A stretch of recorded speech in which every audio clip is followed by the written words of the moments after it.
Congress party అధికారంలోకి వచ్చి 2 సంవత్సరాలు పూర్తి చేసుకున్న సందర్భంగా సంబరాలు జరుపుకోవాలని ముఖ్యమంత్రి గారు రాష్ట్రం అంతటా పర్యటించాలని నిర్ణయించడం జరిగింది.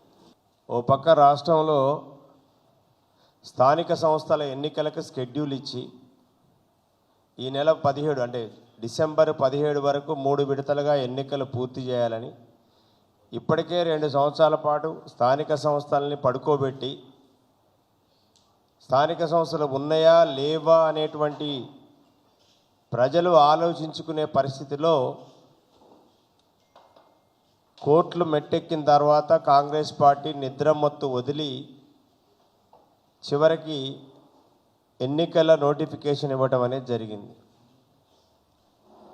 ఎన్నికల నోటిఫికేషన్ వచ్చిన తర్వాత గతంలో ఎప్పుడు లేని విధంగా ఒక రాష్ట్ర ముఖ్యమంత్రి స్థానిక సంస్థల ఎన్నికలు జరుగుతుంటే జిల్లా పర్యటనలు పెట్టుకొని ఎన్నికల్ని ప్రభావితం చేసే విధంగా ఒక కుట్రకు తెరలేపడం అనేది సిగ్గుచేటైన విషయం. నేను 6 జిల్లాల్లో పర్యటిస్తా అని చెప్పాడు. 6 జిల్లాల్లో పర్యటించి సరే నువ్వు ఏం ఉద్ధరించినవు అనేటువంటిది జనాన్ని అందరికీ తెలుసు. కానీ ఎన్నికల టైంలో ఎన్నికలు జరుగుతున్న సమయంలో ఎన్నికల నిబంధనలకు విరుద్ధంగా ఓటర్లను ప్రభావితం చేసే విధంగా నీ పర్యటన ఉందనేది ముందు ఈ రాష్ట్ర ముఖ్యమంత్రి రేవంత్ రెడ్డి గారు తెలుసుకోవాలి. ఆయన అంటున్నాడు, చాలామంది కాంగ్రెస్ నాయకులు అంటున్నారు, ఆయన మేము మున్సిపాలిటీలలో మేము మీటింగ్ పెట్టుకుంటున్నాం మా ముఖ్యమంత్రి గారిది అని చెప్తున్నారు. నీ మున్సిపాలిటీలకు తరలించేటువంటి ఓటర్లు ప్రజలెవరు? నీ కొత్తగూడెం వచ్చినా లేదా ఇతర ప్రాంతాల జోగులాంబ గద్వాల పోయినా ఇంకొక జిల్లాకు పోయినా నువ్వు నీ మీటింగ్కి తరలించే ఓటర్లందరినీ కూడా గ్రామీణ ప్రాంతాల్లో స్థానిక సంస్థల్లో ఓటర్లుగా ఉన్నటువంటి వాళ్ళని తరలిస్తూ ఉన్నారు. కాబట్టి దీని మీద రాష్ట్ర ఎన్నికల కమిషన్ తక్షణమే చర్య తీసుకోవాలి, కేంద్ర ఎన్నికల సంఘం కూడా చర్య తీసుకోవాలని మేము డిమాండ్ చేస్తూ ఉన్నాం. ముఖ్యమంత్రి పర్యటనని రద్దు చేసే విధంగా ఈసీ చర్యలు తీసుకోవాలని మేము డిమాండ్ చేస్తూ ఉన్నాం. ముఖ్యమంత్రి గారి పర్యటన ఎన్నికలలో ఓటర్లను ప్రలోభపట్టే విధంగా ఉంది అని మేము తెలియజేస్తూ ఉన్నాం. కావున తక్షణమే ఈ రాష్ట్ర ఎన్నికల కమిషన్ ముఖ్యమంత్రి గారి పర్యటనని అడ్డుకునే ప్రయత్నం చేయాలని మేము వారికి విజ్ఞప్తి చేస్తూ ఉన్నాం. ముఖ్యమంత్రి గారు మొన్న మాట్లాడుతూ సిగ్గు లేకుండా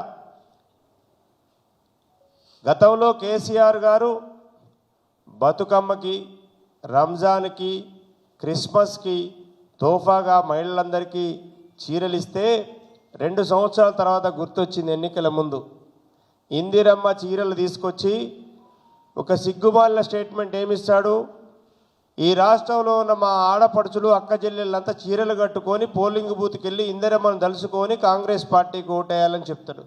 ఈ రాష్ట్రంలో ఎలక్షన్ కమిషన్ ఉందా, నిద్రపోతుందా నేను అడుగుతా ఉన్నా. డైరెక్ట్గా ఒక ముఖ్యమంత్రి, రాష్ట్రాన్ని పరిపాలించే ముఖ్యమంత్రి మీరు ఇందిరమ్మ చీరలు కట్టుకొని పోలింగ్ బూత్కి వెళ్ళి ఇందిరమ్మను గుర్తు తెచ్చుకొని కాంగ్రెస్ ప్రభుత్వాన్ని గుర్తు తెచ్చుకొని మీరు ఓటేయాలని చెప్పిండు. అంటే ఇండైరెక్ట్గా ఏం చెప్తున్నాడు, డైరెక్ట్గా కాంగ్రెస్ పార్టీకి ఓటేయండి అని చెప్తున్నాడు. అంటే ఎన్నికల నిబంధనను ఉల్లంఘించిన ఈ రాష్ట్ర ముఖ్యమంత్రి మీద చర్య తీసుకోవాలని మేము ఎన్నికల కమిషన్ మేము డిమాండ్ చేస్తూ ఉన్నాం. అట్లాగే ముఖ్యమంత్రి రేపు కొత్తగూడెం జిల్లాలో పర్యటించబోతూ ఉన్నారు. ఖమ్మం జిల్లాలో ఎర్త్ యూనివర్సిటీ ఫౌండేషన్ కోసమని భూమి పూజ కోసమని వస్తున్నారు. మేము ఎర్త్ యూనివర్సిటీకి వ్యతిరేకం కాదు, బీఆర్ఎస్ పార్టీ ఎర్త్ యూనివర్సిటీ కొత్తగూడెంలో పెట్టడాన్ని మేము స్వాగతిస్తూ ఉన్నాం, దానికి మేము వ్యతిరేకం కాదు. కానీ మీరు వచ్చే సందర్భాన్ని మేము వ్యతిరేకిస్తున్నాం. ముఖ్యమంత్రి గారు ఈ జిల్లా పర్యటనకు రావటం అంటే కొత్తగూడెం భద్రాద్రి జిల్లాలో ఖమ్మం జిల్లాలో ఉన్నటువంటి ఓటర్లు స్థానిక సంస్థల ఓటర్లని ప్రభావితం చేయటం కోసమే వస్తున్నాడని ఈ సందర్భంగా నేను తెలియజేస్తూ ఉన్నాను. కాబట్టి ముఖ్యమంత్రి చర్యలను నివారించాల్సిన బాధ్యత ఎన్నికల కమిషన్ మీద ఉందని చెప్తా ఉన్నాం. అయినా నేను ముఖ్యమంత్రి గారిని అడుగుతున్నాను, అయ్యా ఇప్పటికి నువ్వు 4 సార్లు ఖమ్మం జిల్లా పర్యటన, రేపటితో 4 సార్లు ఖమ్మం జిల్లా పర్యటనకు వచ్చావు. ఈ జిల్లాకి నువ్వేం చేశావని నేను అడుగుతా ఉన్నాను. రాష్ట్ర ముఖ్యమంత్రిగా ఖమ్మం జిల్లాకి నువ్వు ఈ 2 సంవత్సరాల్లో మీరు విడుదల చేసిన నిధులెన్ని? శ్వేతపత్రం విడుదల చేయాలని మేము డిమాండ్ చేస్తూ ఉన్నాం. కాంగ్రెస్ పార్టీ అధికారంలోకి వచ్చి 24 నెలల్లో ఖమ్మం జిల్లాకు కేటాయించిన బడ్జెట్ ఎంత?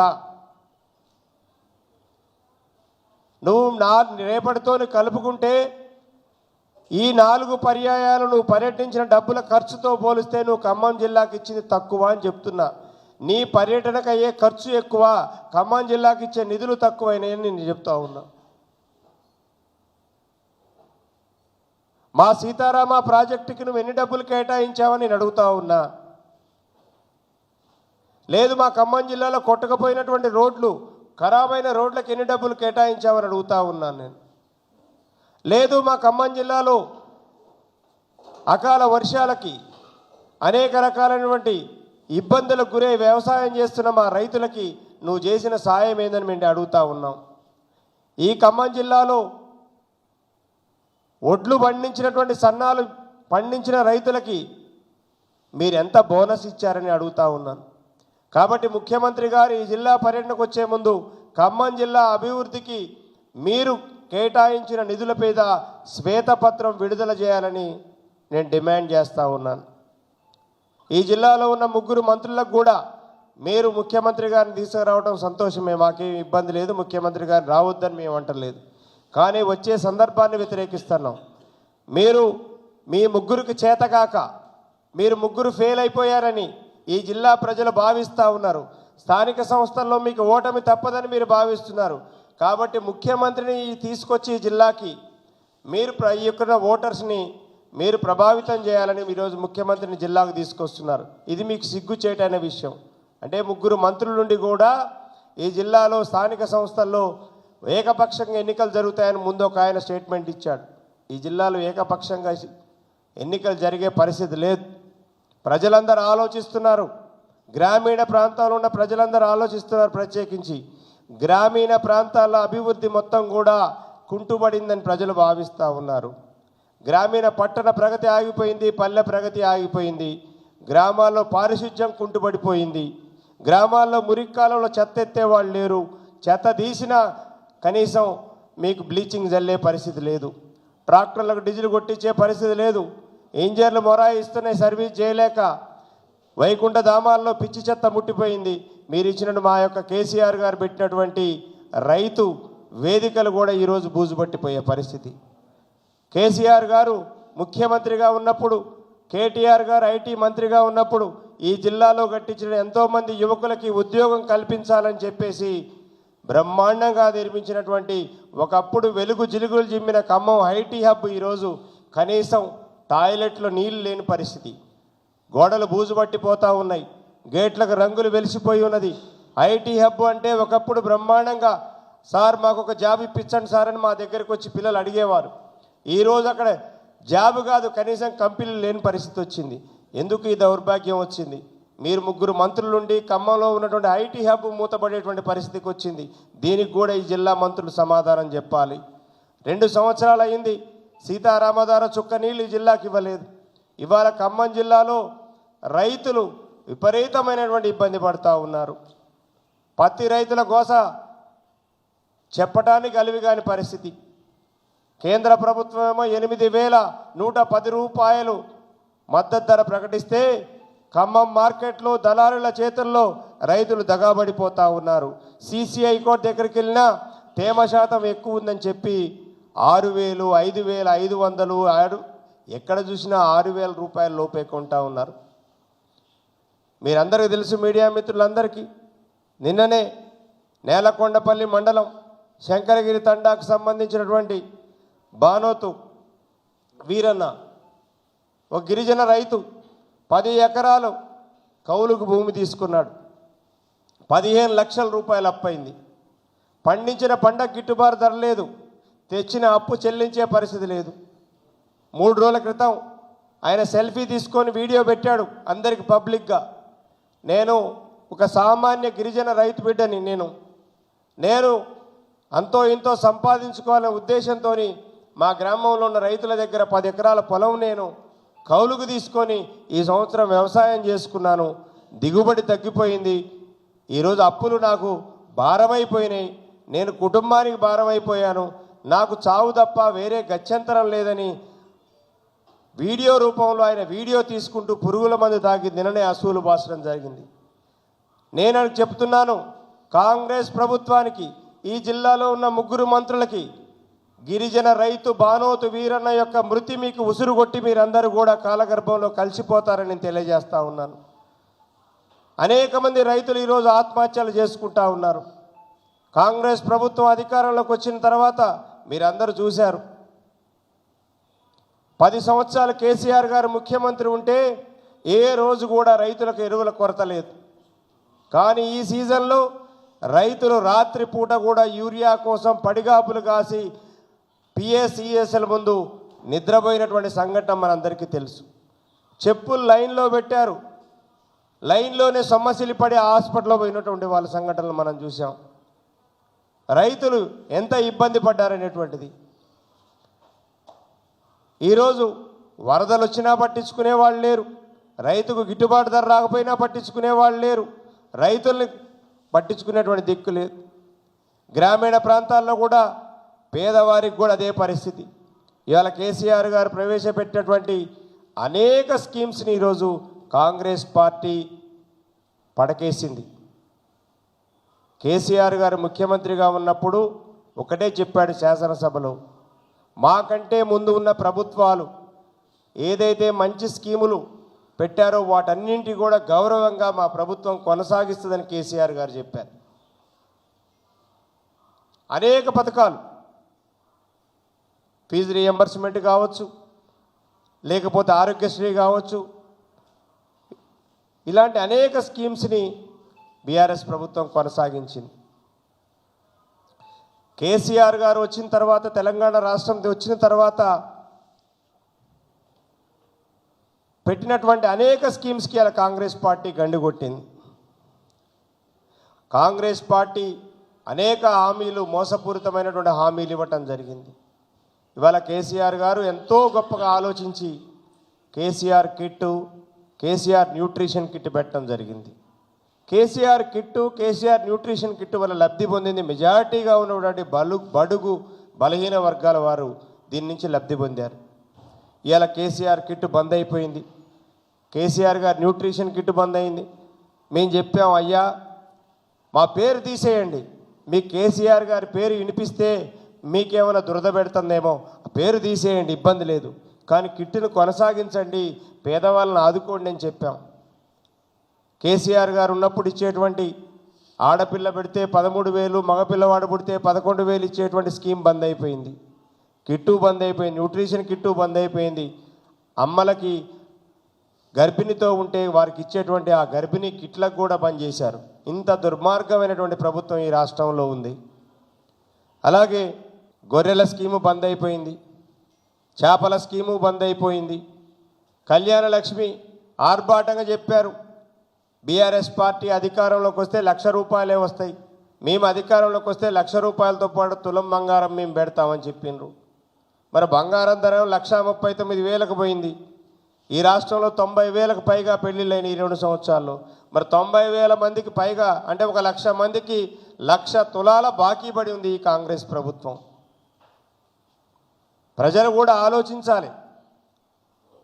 1,00,000 తులాల బంగారం బాకీ పడిపోయింది. స్కూటీలు ఇస్తామన్నారు, స్కూటీలు పక్కకి వెళ్ళిపోయినాయి. మా అవ్వతాతలకి 2,000 నుంచి 4,000 పెన్షన్ ఇస్తామన్నారు. మరి 4,000 పెన్షన్ కాదు, ఉన్న 2,000 ఊడగొట్టే పరిస్థితికి వచ్చింది. మా వికలాంగ సోదర సోదరీమణులకు కూడా 4,000 నుంచి 6,000 పెన్షన్ చేస్తూ ఉన్నాం. మా ఆఫీసుడు తిరుగుతూ ఉన్నారు మా వికలాంగ సోదరులు, అన్నా మేము ధర్నా చేస్తామన్నా, మమ్మల్ని మోసం చేశారన్నా, మాకు చెప్పిన దాన్ని నమ్మి మేము మోసపోయి కేసీఆర్ గారికి ఓటేయకుండా మేము ఈ మాయలోడు రేవంత్ రెడ్డికి ఓటేసామన్నా మేము అని వాళ్ళు వచ్చి వాళ్ళు బాధపడతా ఉన్నారు. అట్లాగే చివరగా మీ మీడియా మిత్రులు కూడా ఎన్నికల ముందు చాలామంది అనుకున్నారు, ఈ కేసీఆర్ గారు ఉంటే, బీఆర్ఎస్ ప్రభుత్వం ఉంటే మాకు ఇల్లు రావు, మాకు అక్రిడేషన్ కార్డులు రావు, మాకు వెల్ఫేర్, మాకు హెల్త్ కార్డులు రావు, మాకు పెన్షన్లు రావు, మాకు మళ్ళీ రేవంత్ రెడ్డి వస్తేనే మాకు అన్నీ వస్తాయని మీరు కూడా మా మీడియా సోదరులందరూ భావించారు. బ్రహ్మాండంగా మీ ఒక్కళ్ళ గురించి అంటలే, భావించిన వాళ్ళ గురించి జనరల్గా చెప్తా ఉన్నారు. మీరు కూడా అందరిలాగానే ఆశపడ్డారు వస్తాయేమో, వీళ్ళు 10 సంవత్సరాలు అయింది బీఆర్ఎస్ వాళ్ళు అధికారంలో ఉండి, మరి వీళ్ళు వచ్చి మళ్ళా ఇస్తారో ఎవరో పెడచెవిన పెడతారని మీరు కూడా కొంతమంది మిత్రులు అటు మొగ్గు చూపటం జరిగింది. ఇక మీరు కూడా ఇప్పుడు ఏం చేశారు, మీరు కూడా ధర్నాలకి దీక్షలకు పిలుపులేస్తూ ఇస్తున్నారు. మొన్ననే హైదరాబాద్లో పెద్ద ఎత్తున మీటింగ్ పెట్టేసి ఇక మీరు 30వ తారీఖు, ఇప్పుడు 3వ తారీఖుకి పిలిపించారు. మాకు ఒక ఆయన ఇక్కడున్న మంత్రి గారు చెప్పినారు, ఆయన ఇప్పుడు ఐఎన్బి మంత్రిగా ఉన్నాడు, ఆయన పెద్ద మనిషి నెంబర్ 2. ఆయన ఏం చెప్పాడు, అసలు నేను కడుపులో పెట్టుకొని చూస్తానని మీ అందరికి మంచిగా భోజనాలు పెట్టేసేసి బ్రహ్మాండ మీకు ఇళ్ళ పట్టాలు ఇస్తాను, అక్కడ పోయి చూసుకొని రండి, ఇక్కడ పోయి చూసుకొని రండి అని చెప్పిండు. మీకు ఇచ్చే దాంట్లో సగం కొట్టేసిండు ఆయన. వాస్తవం ఇది, మీరు చెప్పాలి ఓపెన్గా. వాస్తవం కాదా? మీడియా మిత్రులు ఎందుకు మాట్లాడరు? మీకు అలాట్ చేసిన ల్యాండ్ని ఎందుకు గవర్నమెంట్ బోర్డు పెట్టించారని మీరు అడగాలి. గవర్నమెంట్ భూమి అంటే ఎవరిది? మీదే కానీ. అంటే ప్రజలకు ఇచ్చేటువంటి భూమి, పాత్రికేయ మిత్రులకు ఇచ్చేటువంటి భూమి నీ కన్ను పడ్డాది కాబట్టి దాని మీద ప్రభుత్వ భూమిని పెట్టారు. కానీ మీడియా మిత్రులు ఎవరు నోరు మెదపట్లే. ఇబ్బందికరమైన పరిస్థితి. నేను రిక్వెస్ట్ చేస్తాను మీ అందరికీ, ఎందుకంటే మీరు కూడా మనందరం తెలంగాణ బిడ్డలం, తెలంగాణ కోసం కొట్లాడిన వాళ్ళం. మీడియా రంగం మొత్తం భుజం కలిసి పనిచేశారు కేసీఆర్ గారితో. మీ అందరి యొక్క చేతి రాతలు మీ అందరి టీవీల్లో చూపించి ప్రజలందరినీ ఉత్తేజపరచడం వల్లే తెలంగాణ రాష్ట్రానికి, ఉద్యమానికి ఒక ఉవ్వెత్తున లేచింది. ఇవాళ మీరు కూడా బాధలు పడుతున్నారు. నేను అడుగుతున్న మిత్రుల్ని ప్రైవేట్గా, ఏం సంగతి ఏమైనా వస్తా అంటే ఏం రాదని చెప్తున్నారు. అంటే మీరు కూడా ఈ ప్రభుత్వం మీద విశ్వాసం కోల్పోయారు. అంటే ఈ ప్రభుత్వం అన్ని వర్గాల ప్రజల యొక్క విశ్వాసాన్ని కోల్పోయిన ప్రభుత్వం రేవంత్ రెడ్డి ప్రభుత్వం, ఇందిరమ్మ ప్రభుత్వం. రైతులు విశ్వాసం కోల్పోయారు, పేద మహిళలు విశ్వాసం కోల్పోయారు, నిరుద్యోగులు, మా ఆడపడుచులు, లేడీస్ కూడా ఇస్తామన్నారు. మీకు తెల్ల కార్డు ఉంటే 2500 ఇస్తామన్నారు. ఇచ్చిండ్రా? ఇయ్యలే. ఇక ఇట్లా చెప్పుకుంటూ పోతే చాలా ఉన్నాయి. అందుకోసం రేవంత్ రెడ్డి ప్రభుత్వం అనేటువంటిది అన్ని రంగాల్లో ఉన్నటువంటి ప్రజలను మోసం చేసినటువంటి, దగా చేసినటువంటి ప్రభుత్వం ఇందిరమ్మ ప్రభుత్వం, రేవంత్ రెడ్డి ప్రభుత్వం. ఇక లాస్ట్కి ఏమంటారంటే, మేమే ఈ రాష్ట్రాన్ని బీసీలందరినీ కూడా, బడుగు బలహీన వర్గాలందరినీ కూడా ఆదుకునే ప్రభుత్వం ఇందిరమ్మ ప్రభుత్వం. అసలు ఇందిరమ్మనే బడుగు బలహీన వర్గాలను ఆదుకుంది. ఇక మేము వచ్చినాక మొత్తం బడుగు బలహీన వర్గాల వారిని బాగు చేస్తామని చెప్పి ఆయన కామారెడ్డిలో డిక్లరేషన్ ఇచ్చిండు. ఏం చెప్పిండు? మేము అధికారంలోకి రాగానే 6 నెలల్లో బీసీలకు 42% రిజర్వేషన్లు ఇచ్చి మేము మా చిత్తశుద్ధిని నిరూపించుకుంటామని బీసీ డిక్లరేషన్ ఇచ్చినారు. మరి ఇవాళ ఏం జరుగుతుంది? మీడియా మిత్రులు ఆలోచించాలి. 42% ఇస్తుండ్రా? రేవంత్ రెడ్డి గారికి కానీ, బీసీ అని చెప్పుకొని పిసిసి అధ్యక్షుడిగా ఉన్నటువంటి మహేష్ కుమార్ గౌడ్ గారికి కానీ కనీసం సోయుందా అని నేను అడుగుతా ఉన్నా. బీసీల రిజర్వేషన్ పెంచడం అనేటువంటిది సుప్రీంకోర్టు తీర్పుకి వ్యతిరేకంగా ఉన్నప్పుడు, సుప్రీంకోర్టు తీర్పు అనేది 50% రిజర్వేషన్లు మించకూడదనేటువంటి ఒక తీర్పు ఉన్నప్పుడు దానికి వ్యతిరేకంగా తమిళనాడు ప్రభుత్వం కొట్లాడి తమిళనాడులో 69% రిజర్వేషన్ చేసుకున్న సంగతి మీ అందరికీ తెలుసు. ఆ 69% రిజర్వేషన్ కల్పించినప్పుడు కూడా అధికారంలో ఉంది కేంద్రంలో పివి నరసింహారావు గారి ప్రభుత్వం. ఎట్లా చేశారు మీకు తెలుసు కదా. మరి ఇక్కడ ఉన్న తెలంగాణ బిడ్డలు ఎందుకు మోసం చేశారు మీరని నేను అడుగుతా ఉన్నా. అంటే రాష్ట్ర అసెంబ్లీ తీర్మానం చేసి, అసెంబ్లీ ఆమోదించి, గవర్నర్కు పంపించి, గవర్నరు కేంద్ర ప్రభుత్వానికి పంపించి, పార్లమెంట్లో ఆమోదం తెలియజేసి, రాష్ట్రపతి ఆమోద ముద్రేసి, రాజ్యాంగంలోని 9వ షెడ్యూల్లో పెడితే ఆ రిజర్వేషన్స్ అనేవి ఇంప్లిమెంట్ అయినాయి అనే విషయం మీ అందరికీ తెలుసు. 9th షెడ్యూల్ అనేటువంటిది న్యాయ సమీక్షకు అతీతంగా ఉండేటువంటి షెడ్యూలు. కాబట్టి తమిళనాడు ప్రభుత్వం ఆ రోజు చేసినటువంటి ప్రాసెస్ అంతా మీకు తెలుసు. తెలిసి కూడా ఈ రాష్ట్రంలో ఉన్న బీసీస్ అందరిని ఎందుకు మోసం చేశారని ప్రశ్నిస్తూ ఉన్నా. మీకంటే ముందే ఎన్టీ రామారావు గారు, చంద్రబాబు నాయుడు గారు, రాజశేఖర్ రెడ్డి గారు, తెలంగాణ వచ్చిన తర్వాత కేసీఆర్ గారు అసెంబ్లీలో తీర్మానం చేసి బిల్లు పాస్ చేసి కేంద్రాన్ని పంపిన విషయం కూడా మీకు తెలుసు. ఇవన్నీ తెలిసి కూడా మీరు కామారెడ్డి డిక్లరేషన్ పేరిట బీసీలని మోసం చేశారు. మోసం చేసి ఒక డెడికేటెడ్ కమిషన్ అనేసి ఆ కమిషన్ రిపోర్ట్ కూడా బయటికి రాకుండా దాన్ని తొక్కేసి ఇవాళ బీసీ కమిషన్ చైర్మనే ఇలా ఈ గవర్నమెంట్ తిడుతుండ్రు. మీ ప్రభుత్వం నియమించినటువంటి బీసీ కమిషన్ చైర్మన్ నిరంజన్ గారే ఈ ప్రభుత్వం యొక్క చర్యల్ని తప్పుపట్టేటువంటి దౌర్భాగ్యమైన పరిస్థితిలో ఈ రాష్ట్ర ప్రభుత్వం ఉంది. మీకు తెలుసు కదా, ఈ బిల్లు ఆమోదం పొందదు, ఈ బిల్లు కరెక్ట్గా రాదు అన్నప్పుడు మీరేంటంటే ఏదో తూతూ మంత్రంగా ఎక్కడికో జంతర్ మంతర్ దగ్గరికి వెళ్ళి అక్కడ ధర్నా చేశారు. ఏంటంటే మసిపూసి మారేడు కారు చేయటం కోసం. నేను అడుగుతా ఉన్నా, మీ పార్టీకి నిజంగా చిత్తశుద్ధి ఉంటే మీ ఖర్గే గారు ఎందుకు పాల్గొనలే, మీ సోనియా గాంధీ గారు ఎందుకు పాల్గొనలే, లేకపోతే మీ రాహుల్ గాంధీ గారు ఆ యొక్క దీక్షలో ఎందుకు పాల్గొనలే? లేదు, నిజంగానే మీకు చిత్తశుద్ధి ఉంటే ఈ రాష్ట్రంలో ఉన్నటువంటి ప్రధాన ప్రతిపక్షమైనటువంటి బీఆర్ఎస్ పార్టీని కానీ కేంద్రంలో అధికారంలో ఉన్నటువంటి బీజేపీని కానీ కలుపుకొని పోయి కేంద్ర ప్రభుత్వం మీద ఎందుకు ఒత్తిడి తేలేదు? ఎంతసేపటికి మీకు లబ్ధి కోసం ప్రజల్ని మసిబూసి మారేడుకాయలు చేశారు. ఇవాళ చెప్తుంది కోర్టు చెప్పింది కాబట్టి మేము చేయలేం, కాబట్టి కోర్టు తీర్పు ఉంది కాబట్టి మేము ఎన్నికల్లో కాంగ్రెస్ పార్టీ తరఫున మా అభ్యర్థులు 42% బీసీ అభ్యర్థులకి మేము సీట్లు ఇస్తాం అని చెప్పి సిగ్గు లేకుండా మాట్లాడారు పిసిసి అధ్యక్షుడు ముఖ్యమంత్రి గారు. నేను అడుగుతా ఉన్నాను, మీరు నిజంగా 42% రిజర్వేషన్ కనుక మీరు మీ యొక్క క్యాండిడేట్లను డిక్లేర్ చేస్తే నేను కూడా ఎమ్మెల్సీ పదవికి రిజైన్ చేస్తానని చెప్పి నేను పత్రికాముఖంగా తెలియజేస్తూ ఉన్నాను. ఈ జిల్లాలో ఖమ్మం జిల్లా ఉదాహరణ 571 గ్రామ పంచాయతీలు ఉన్నాయి. 571 గ్రామ పంచాయతీలు ఈ జిల్లాలో ఉన్నాయి. 22.2%తో బీసీలకి ఈ జిల్లాలో రావాల్సినటువంటి సీట్లు 127 సీట్లు. 127 మంది బలహీన వర్గాల అభ్యర్థులు సర్పంచులు కావాల్సింది ఈ జిల్లాలో. ఎంతమంది ఇచ్చారు నిన్న లిస్టులో కలెక్టర్ గారు పెట్టిన దాంట్లో? 54 మంది. 54 మంది 22.2% అయితే 127 మంది బీసీలు ఈ జిల్లాలో గ్రామ సర్పంచులు కావాల్సి ఉంటే 54 మందికి మాత్రమే అవకాశం వచ్చింది మీరు ఇచ్చినటువంటి రిజర్వేషన్స్ వల్ల. అంటే ఇది బీసీలకు మీరు చేసిన ద్రోహం కాదా అని అడుగుతా ఉన్నాను. 22.2%కి ఈ జిల్లాలో ఇచ్చింది 9.1% మాత్రమే. 9.1% మాత్రమే ఈ జిల్లాలో బీసీలకు ఇచ్చారు. ఈ జిల్లాలో ఉన్న బీసీ నాయకుల్ని, ఈ జిల్లాలో ఉన్న బీసీ సంఘాలని, ఈ జిల్లాలో ఉన్న బీసీ బిడ్డలందరిని అడుగుతా ఉన్నాను, 22% అని చెప్పి 9% ఇచ్చిన కాంగ్రెస్ ప్రభుత్వానికి మీరు ఓటేస్తారా? లేదు, గత ఎన్నికల్లో 63% బడుగు బలహీన వర్గాల బిడ్డలకి సీట్లు ఇచ్చిన బీఆర్ఎస్ పార్టీకి ఓటేస్తారా? మీరే నిర్ణయించుకోవాలని నేను విలేకరుల ఈ సమావేశం ద్వారా విజ్ఞప్తి చేస్తూ ఉన్నా. చాలామంది బీసీ సంఘాలు ఈ జిల్లాలో ఉన్నాయి, బీసీ నాయకులు ఈ జిల్లాలో ఉన్నారు, పెద్ద నాయకులు ఉన్నారు. మీ అందరికి కూడా మీడియా ద్వారా విజ్ఞప్తి చేస్తూ ఉన్నా, మిమ్మల్ని ద్రోహం చేసిన, మీకు వెన్నుపోటు పడిచినటువంటి కాంగ్రెస్ పార్టీకి మీరు ఓటు వేస్తారా చెప్పాలని అడుగుతున్నా. మీ యొక్క ఒపీనియన్, మీ యొక్క నిర్ణయాన్ని ప్రకటించాలని నేను డిమాండ్ చేస్తూ ఉన్నాను. ఎందుకంటే కాంగ్రెస్ పార్టీని నమ్మి మీరు ఓట్లేశారు.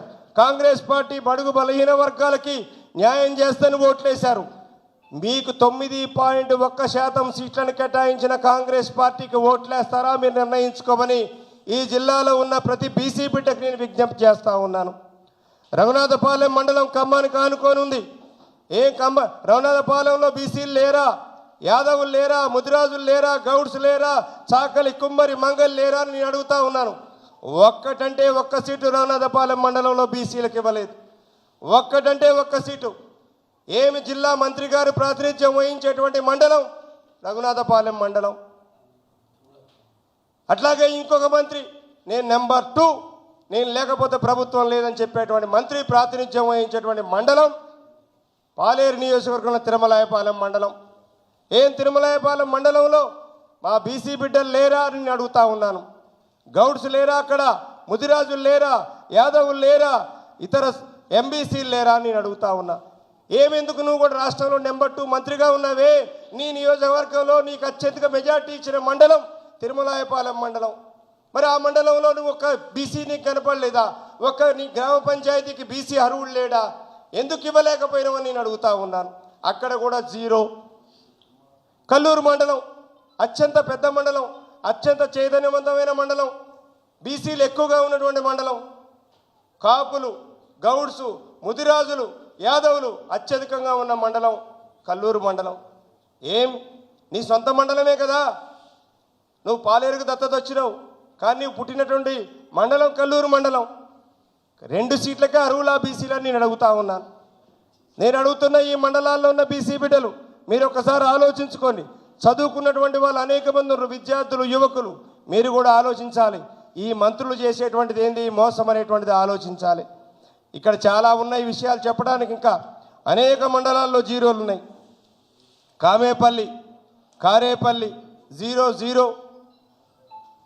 తర్వాత కల్లూరు, పెరుబల్లి, ఇవన్నీ మండలాలు. ఇక్కడ నేలకొండపల్లి మండలం మీ అందరికీ తెలుసు, అత్యధికంగా బీసీ జనాభా ఉన్నటువంటి మండలం, దళితులు బీసీలు ఎక్కువ ఉన్నటువంటి మండలం. ఆడ అంతే అన్యాయం జరిగింది. అంటే ఈ 3 జిల్లాలు ఉన్న మంత్రులు ఉన్నటువంటి ఈ జిల్లాలో బీసీలకు 9.1% సీట్లు కేటాయించి మళ్ళా పైగా చెప్తున్నారు సిగ్గు లేకుండా. మేము మా పార్టీ అభ్యర్థుల్లో 42% బీసీలకే ఇస్తాం. నేను సవాల్ విసురుతున్న మీడియా సమావేశం సందర్భంగా, మీరు ఈ జిల్లాలో నిజంగా ఉన్నటువంటి వాటిలో మీ కాంగ్రెస్ అభ్యర్థులు 42% మంది బీసీలు ఉంటే నేను రిజైన్ చేస్తా, లేకపోతే మీరు 3 రిజైన్ చేస్తారా నేను అడుగుతా ఉన్నాను. మీకు చేత కాదు, మీరు మోసం చేశారు, మీరు చేసిన మోసాన్ని మీరు ఒప్పుకోండి అని నేను మీడియా ద్వారా డిమాండ్ చేస్తా ఉన్నాను. కాబట్టి కాంగ్రెస్ పార్టీ మోసాలని, కాంగ్రెస్ పార్టీ యొక్క నైజాన్ని అర్థం చేసుకోవాలని జిల్లా ప్రజలు నేను విజ్ఞప్తి చేస్తూ ఉన్నాను. బీసీలందరూ కూడా ఏకపక్షంగా నిర్ణయం తీసుకోవాలని నేను వాళ్ళని విజ్ఞప్తి చేస్తూ ఉన్నాను. ఎందుకంటే మిమ్మల్ని ఇంతకంటే మోసం చేసిన కాంగ్రెస్ పార్టీని మీరు ఖచ్చితంగా తరిమి కొట్టాల్సిన అవసరం ఉంది. కాంగ్రెస్ పార్టీకి బుద్ధి చెప్పాల్సిన అవసరం ఉంది. బీసీలకు ద్రోహం చేసినటువంటి కాంగ్రెస్ పార్టీకి స్థానిక సంస్థల ఎన్నికల్లో మీరు వారి కర్రు గాల్చి మూత పెట్టాల్సిన అవసరం ఉంది. అట్లాగే ఈ జిల్లా పర్యటనకు వస్తున్నటువంటి ముఖ్యమంత్రి గారి పర్యటనని అడ్డుకునే విధంగా చర్యలు తీసుకోవాలని ఈ రాష్ట్ర ఎన్నికల కమిషన్ కోరుతా ఉన్నాం. అలాగే ఈ జిల్లా అభివృద్ధికి మీద కాంగ్రెస్ పార్టీ, కాంగ్రెస్ ప్రభుత్వం కేటాయించిన నిధుల మీద కూడా శ్వేతపత్రం ఇవ్వాలని డిమాండ్ చేస్తూ ఉన్నాం. కాబట్టి ప్రజలందరూ, ఖమ్మం జిల్లా ప్రజలందరూ కూడా విఘ్నులై ఆలోచించి రాబోయేటువంటి గ్రామ పంచాయతీ ఎన్నికల్లో గ్రామాలను మోసం చేసినటువంటి, అనేక సామాజిక వర్గాలని మోసం చేసినటువంటి, మన యొక్క అభివృద్ధి కుంటుపరిచినటువంటి కాంగ్రెస్ పార్టీని ఓడించడం ద్వారానే మనం ఖచ్చితంగా కాంగ్రెస్ పార్టీ గుణపాఠం చెప్పిన వాళ్ళు అవుతాను తెలియజేస్తూ మీడియా మిత్రులకు కూడా విజ్ఞప్తి చేస్తూ ఉన్నాను.